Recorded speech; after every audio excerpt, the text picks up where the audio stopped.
Hello everybody. Today I want to give you guys a brief overview again of the knee mill, and actually go in a little bit deeper for our level 2 classes. If you remember, back in level 1 you guys did interact with the knee mill, but you did it on a very basic level. We had you guys trim your parts on here. We taught you about the usage of the dials and the graduations, and that on the x-axis, which moves left to right, and the y-axis, that these two cranks here, the graduations on the dial, one revolution would actually move the table 200 thousandths of an inch in 1,000 increments. We also talked about the fact that it had this portion here called the knee, which has its own crank which raises and lowers the table, and it only has 100 thousandths of travel per revolution.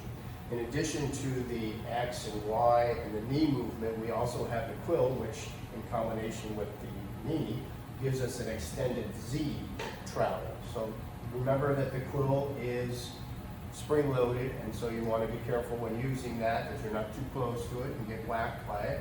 And then we have the quill lock. Now pay attention to this video for a couple of reasons. One, you're going to get a quiz on different components and how we interact with them, but two, you're going to probably end up using or needing to use this mill for your senior design project. So the whole point of this video is to get you a little bit more knowledge on the use of the machine, and this is just a setup video on how we change the tools and how we change the RPM.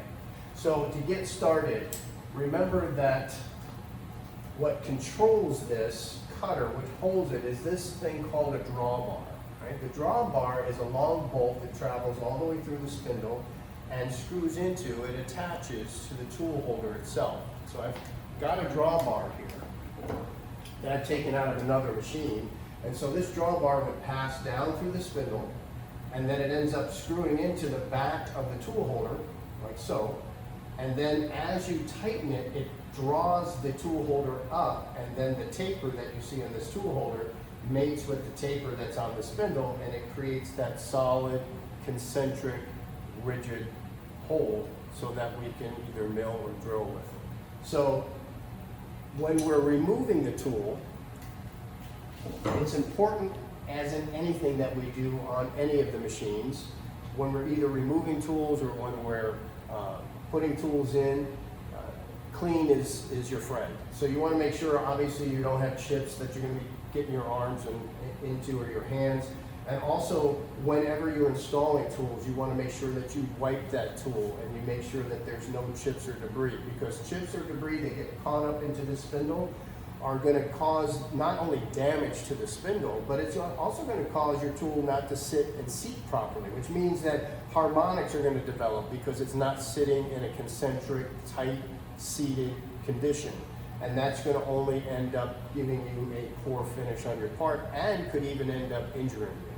So how do we change the tools?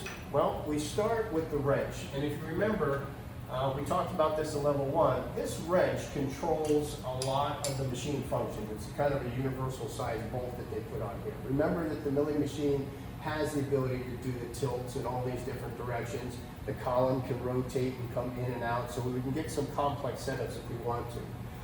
There's a lot of levers and handles that are on a milling machine, and I know sometimes it can be somewhat confusing and daunting, but just take your time with it like anything. Don't rush with it. Once you've practiced this a few times, it's very easy, it's very basic. So in order to change the tool, we're going to use this drawbar here and this one spring lever here called the brake. When we push that brake, if you remember from level 1, it stops the spindle. You want to make sure that you stay far away from the power. And even if you have the opportunity to turn the power off of the wall, that's probably even a better idea. What we do is we take the wrench, we're going to put it on top of the draw bolt, and we're going to use an open hand, and we're going to go in counterclockwise. Remember, lefty, loosey, righty, tighty. We're going to loosen this up. And sometimes you have to hit it quite hard. The thing is you really don't have to tighten these too much. They actually seal pretty well on their own, so don't go crazy when you're tightening these things up. It'll make it easier to change the tools, but you definitely want to give it some kind of a tightening.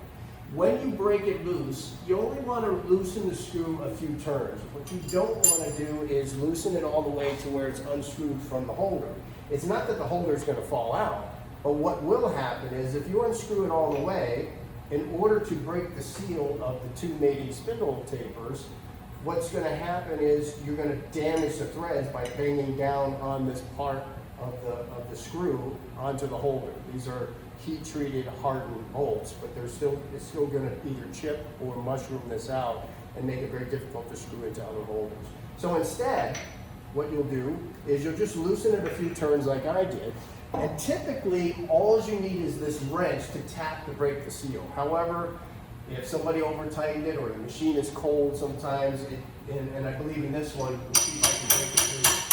It doesn't want to break loose for me, so on occasion when that happens, you want to get a hammer, like a ball peen hammer like this one, and you want to put your fingers around the tool and then just tap the top firmly, and that breaks that seal, and now this tool will actually slip out of the collet that's in here, but the actual tool holder is still in the machine. At this point, I can hold on to the tool holder and unscrew this draw bolt all the way and remove the tool. To change it to another tool, such as this one, on the tool holder itself, let me show you the two different types of holders we have here. We have a collet. This is used only when you're doing finish work or things that need to be concentric. And then you have a solid holder. This is what you want to use with your end mills when you're cutting and roughing and doing things that require a more rigid holder. Right? Both of them go into the machine the same way, but they act differently. With the collet, as you draw it up, these little cuts that are in the collet here squeeze the holder, the cutter rather, and it holds it into place. Whereas the solid holder has a set screw that goes into a flap that's on the edge of this tool shank, and it holds it in place. But again, to install the tool, just make sure you take a clean finger. You want to wipe the inside taper of the spindle to make sure there's no debris or dirt. You want to do the same with the tool holder. And then notice on the tool holder here, there's this keyway slot. That keyway slot has to line up with the little protruding key that's inside that spindle. If you don't do that, you're going to force the tool to go up into the spindle, and it's going to damage that key, and it won't drive this cutter properly or even seat. So I'm going to place the holder up into the spindle and then just rotate it until they both line up. The seat and the key, the slot rather, and the key line up. And then I just push it all the way up and hold it there. And then on the top, righty-tighty, we're going to tighten it back up by hand and just hand tighten it, and that will hold it in place. Again, I'm going to be careful where I'm going to put my hand so that I'm not going to turn the machine on. I'm going to hold the brake. And from here, I'm going to replace the wrench, and then I'm going to tap it. A couple of good hard hits, and that's all it needs. You don't have to go crazy on it, and that'll seat this cutter. Immediately remove that wrench, because obviously if you leave that wrench up there, you're going to get seriously injured, or somebody will when that wrench flies off or it hits somebody. Replace the wrench so it's in a safe place. You've now changed the tool. So it's a very, very simple process. Remember some of the components that are on the milling machine, such as that Quill Lock that locks the spindle in place. Remember on the quill handle itself, you can adjust it so it's more comfortable for you by removing it, rotating it to where you want, and then you're going to line up the pin with your desired hole in the quill itself, and that'll allow you to adjust where the handle is so you're not having to pull up and you're always in a comfortable position with it. Also on the milling machine, we have the stop, with the quill stop, where this comes down and meets with this. To move this quickly, there's a spring-loaded button you push and you slide it close to where you want it. And then you can also fine-tune it. There's little graduations on the quill stop itself. You can bring then the quill down to the stop and then lock it in place, and it'll hold it where it needs to be. All right, so that's how we change tools on the mill. The next thing is changing the RPM. So on this type mill, there's two types of ways that these mills have RPM. One is that has a variable speed box on it.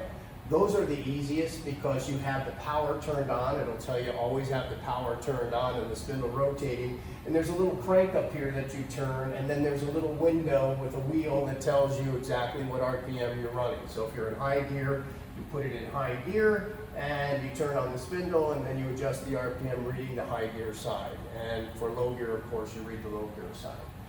For this type of a mill where you have a pulley system, we have 4 pulleys. In order to determine what RPM we're going to run at, there's a little plate on the front of the machine that tells you which pulley will give you which RPM. Usually read left to right. It shows you from the largest pulley to the smallest pulley. Obviously, when the largest pulley is engaged, it's going to go at its slowest RPM because there's more circumference in order to make a revolution. And as we move down to the smaller pulleys, it's going to get faster. The other determinant as to which RPM you're going to be in is whether you're in a high gear or a low gear. To put this machine in high gear, right, this lever right here gets turned towards the H, and then this lever right here, which is next to the brake, gets pushed towards the H as well. These have to match. And when they match, and we read the pulley, we're on the second pulley, when I look over at the chart, the second pulley in high range says we'll be at 1,110 RPM. So when I turn this spindle on, you can see that that's what it's doing. Without changing the pulley location, I can then put it in low gear. And on low gear, when I look at the chart, it says it'll only be 135 RPM. So how do I put it in low? I take this lever and I put it to L, that's the low, and then I take this lever and I slide it to low. Now it's in low gear. So in order to get the cutter again to turn clockwise, I have to move this lever in the opposite direction. And when I do that, it now runs at 135 RPM in low gear.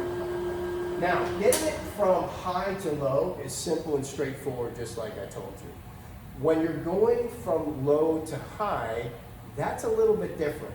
In that case, you have to make sure that the spindle gear meshes and lines up. And when the machine is warm, it does it pretty easily by hand. When it's cold like this, it could be a little bit of a chore to get that to happen. But let me see if I can demonstrate it for you. So I want to go back into high. I'm going to put it over here to H. I'm going to put this back in high. If I turn the machine on right now, it's going to make a very, very loud clanging noise. It's actually could damage the machine.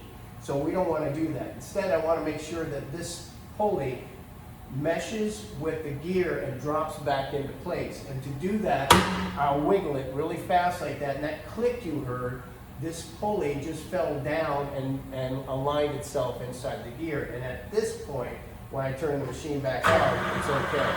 You demonstrate that one more time. So we'll put it in low, low, turn it on, there it is in low, turn it off, back to the middle, apply the brake, back into high,